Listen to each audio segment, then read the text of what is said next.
and kind of get your thoughts on it. But Sure. it's Exodus 21 verses 20 through 21, where it talks about when a man strikes his slave, male or female, with a rod, and the slave dies under his hand, he shall be avenged. But if the slave survives a day or two, he is not to be avenged, for the slave is his money. I'm reading from the ESV here. So what's kind of your thoughts on what's going on here?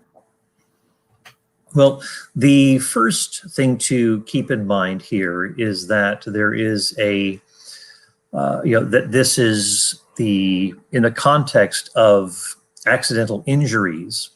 And just prior to this, we read about the person who is, just been injured, and there is a medical fee that has been used to help this person get better, and the judge takes that into consideration, that there's a medical fee that is being utilized, and this shows goodwill on the part of the person who has struck him. And in the same way, I think that that's what is going on here, that he is his silver could also be translated, it is his silver, that is this medical fee.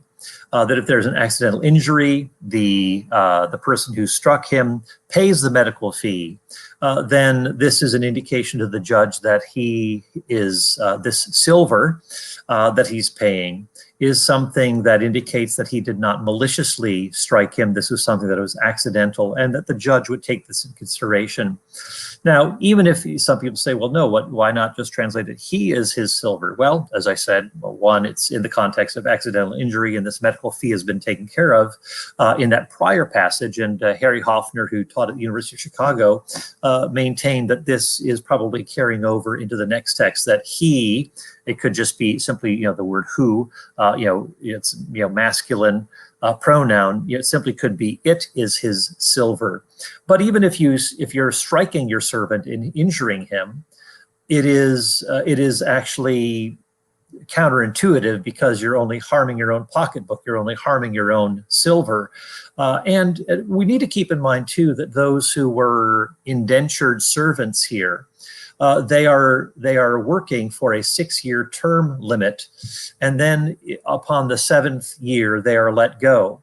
So this is indentured servitude. It's not what we're talking about when it comes to life on a plantation in the South, where you're a lifelong slave and basically the master can do what he wants with you. No, you had a contract that was to be honored, and if you and only voluntarily could you extend it, but you had to be let go the 7th year. In fact, Jeremiah and other prophets, Amos, mention the problem of keeping slaves longer than, or servants longer than, this 6-year period, and so that was a violation of the law of Moses.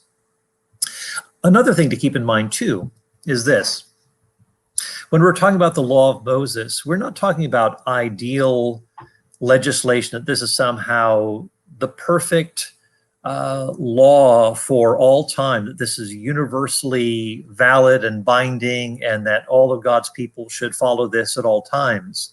This is something that is situated in the ancient Near East. Jesus himself talked about certain laws that were permitted because of the hardness of human hearts, Matthew 19:8. So the law assumes that people are going to sin. It assumes that there are going to be inferior structures. And what you see is the law of Moses meeting people where people are. It's not as though, but it points them in a redemptive direction. It's often pointing them in the direction of going back to the original the early chapters of Genesis 1 and 2, of humans being made in the image of God, fundamental equality, monogamous marriage, no classism or hierarchy within humanity. And so those are some of the themes that are being, again, emphasized in the law of Moses. Sometimes you just see that there's an assumption that there's a patriarchal culture here. Well, how does Moses work with that to stress the equality of women in the midst of that kind of a patriarchal society?